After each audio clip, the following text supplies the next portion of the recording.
Hello and welcome to my channel. My name is Autumn Ambrose and today I'm building Fox Cottage. So I built this straight after building the Jacobean home, which was a rather large, massive build, and I really wanted to create something really small and tiny, and that was my only plan for this build, which was a big mistake because I end up running into many problems because of that, which included things like, do I even like this build? I'm not entirely sure. I think it may be the lot. I think I may need to move the lot, or do I need to find a different world for this house? And which world do I choose? I don't know. I like this colour scheme, but I also like this colour scheme for this house. I don't know which colour scheme for this house I should choose.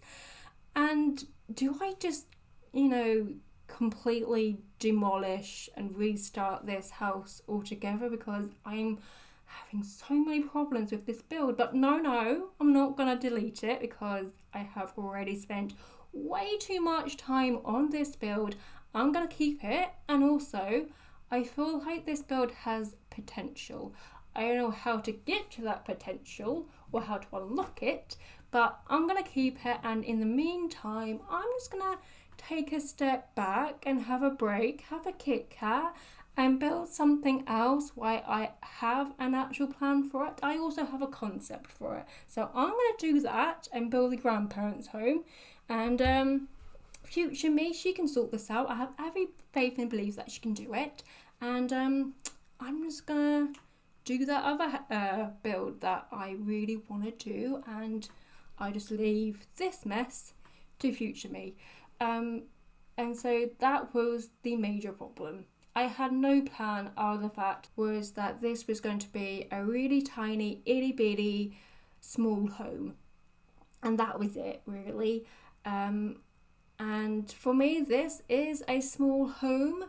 And I started originally building this in Glimmerbrook, and the house itself didn't really fit on the lot that I was building on. It was a squishy front garden and a little to no back garden. So I was like, okay, I gotta move this house, which is a shame because I feel like it would have suited Glimmerwick quite nicely.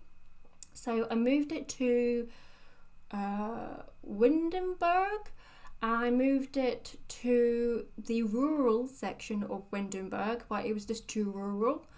So I moved it to Bridleton Bay, and the lot that I really wanted for this house to sit on in Bridleton Bay was just it was the right size, just not the right shape, because I needed a rectangle shaped lot, not a square shaped lot, which was the one I really wanted. It was just the wrong shape. So this is actually being built on top of the vet. So when you would load in Brilton Bay, this is where the vet would normally sit. I have deleted it because this is my building save file game thingamabob. I am just literally building in all the world. So anything community lot, even parks, they are not safe. I will build on top of them. Because I hardly play the game anymore, which is such a shame, because I remember when I was little, whenever Christmas came up, like, what do you want for Christmas? Oh, like a Sims game. And then I would spend the entire day playing The Sims, and I would love it, and I loved it so much. So yeah, I do miss playing the game. But yeah, I eventually settled on a Victorian cottage that was going to be a abandoned home. For such a long time it was an abandoned home. It was uncared for. No one kept up the maintenance of this home, and for such a long time people walked past it without even knowing it was there. But one day, out the blue, someone put up a for sale sign, and a couple that always wanted a lovely family home for their future children to live in, bought this property. It was lovely and cheap, much bigger than the flat they were renting, and snapped it up. And so they are at a stage where a lot of the items that they have packed away are now out of the boxes, and they have made quite some progress with the front garden, as a lot of people just chucked their crap and their junk and did some fly tipping in the front garden of this property, and they've done quite a good job with the amount of time they've been in this property to clear up some of the stuff in the front garden. There are a few pieces here and there they need to clean up. So there are some junk pieces from the werewolf pack that is scattered underneath some of the bushes in the front garden. I do clear out some of the flowers as it didn't really suit in with the story that I had. It looked like a well-maintained garden. It didn't look like a garden that has been left and abandoned for quite some time. I know some plants can just take care of themselves, like sweet pea, for example. That is a great plant just to take care of itself, but some plants do need some tender loving care, and so I did take out some flowers and bushes and put in some of the dried rose bushes that we get from the vampire pack, because that just suited it and went with the vibe I was going for.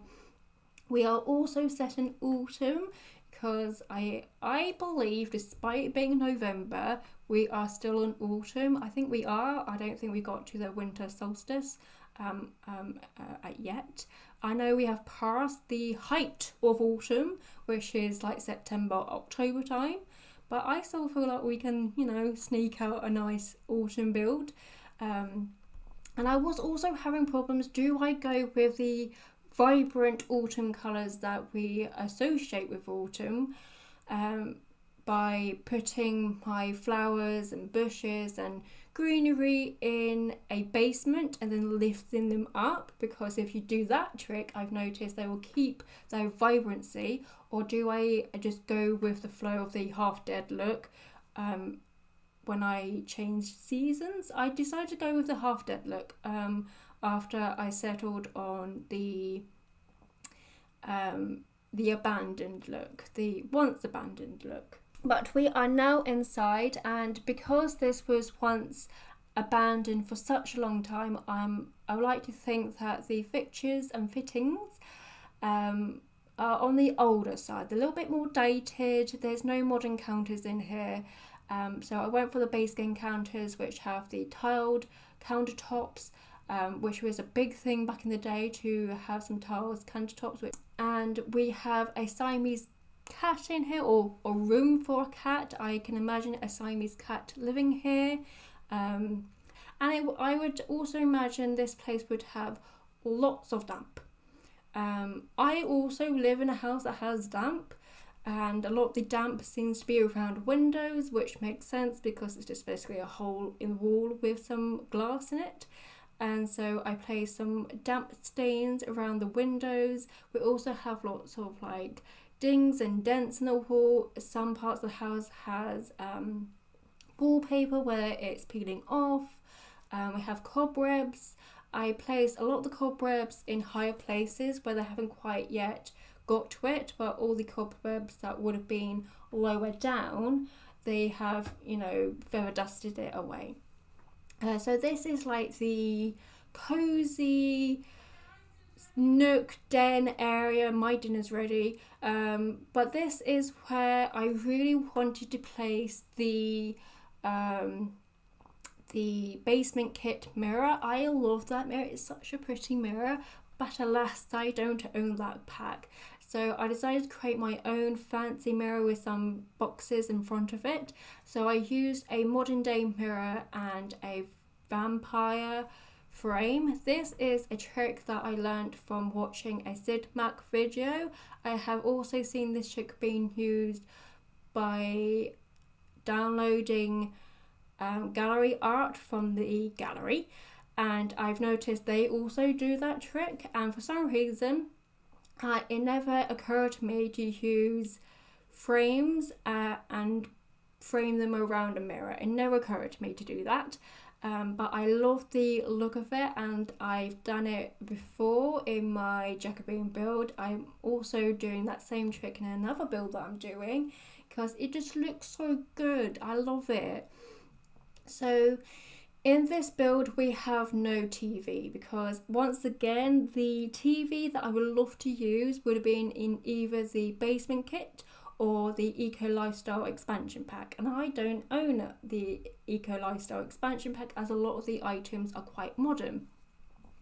And I think it'd be a little bit too much money to spend just on a TV that you would sometimes use. So I instead went with perhaps the storyline of the couple that live here did once own a TV in their flat, but as they were moving in, the front garden, it's, so many different levels, lots of stairs to climb up, they accidentally dropped their telly, and they have no telly in their home as of yet. They are planning to buy a new one, but I also felt like putting in a big brand new flat screen TV really didn't suit the style of this home.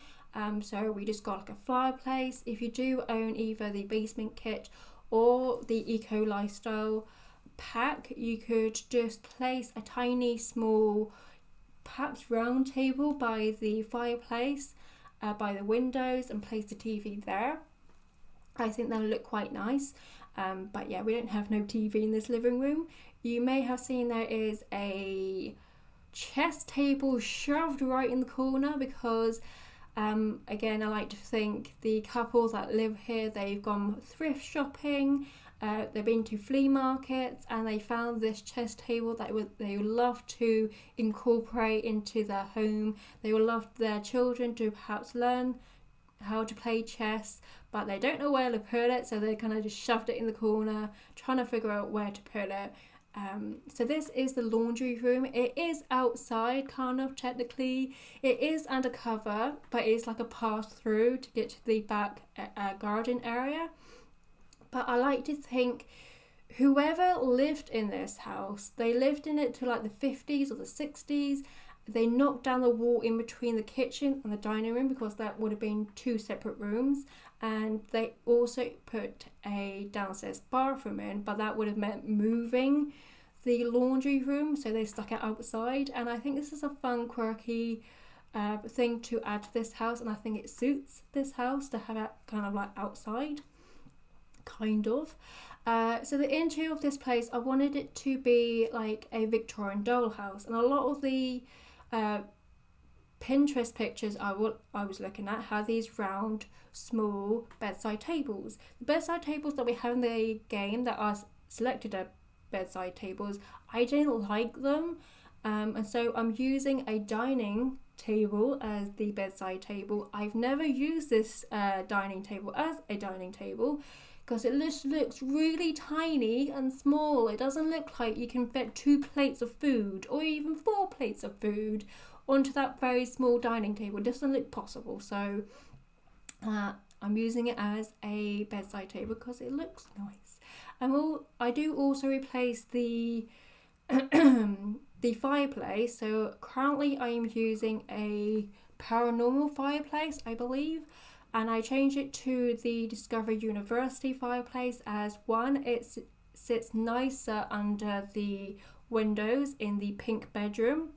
It also just seems more like a fireplace that you would find in a bedroom. It's more bedroom looking, if that makes sense. And I was originally going to make this a single bedroom for one kid, but it just looked really rather large, so I squeezed in another bed into this bedroom, so it's more like a twin kids bedroom, again with a fireplace. I do not recommend setting the fire alight because that rug and the beds are quite close to it, but again, I just feel like that is something that would have been left there, as this is a Victorian home. It would have been left there during the Victorian times. I have placed the night light, I've just placed it behind the beds as I think they are kind of fugly and they do not suit the interior design style that I've gone for, and they just stand out like a sore thumb, but they are there, they're just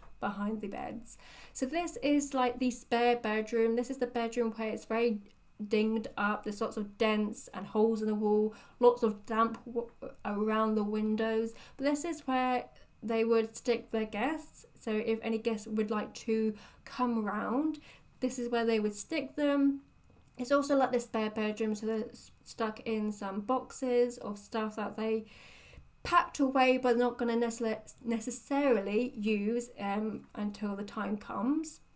I don't know what it could be, but they need it, but it's not a necessity for them to have it, or it doesn't, or like an occasion to bring it out doesn't come around too often. So they stuck it in here as a dump room, a crap room, if you will.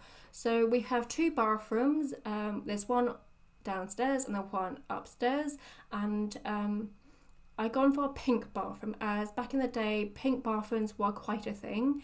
I decided to go against a pink toilet and sink and bathtub, and went for a white bathroom suite instead.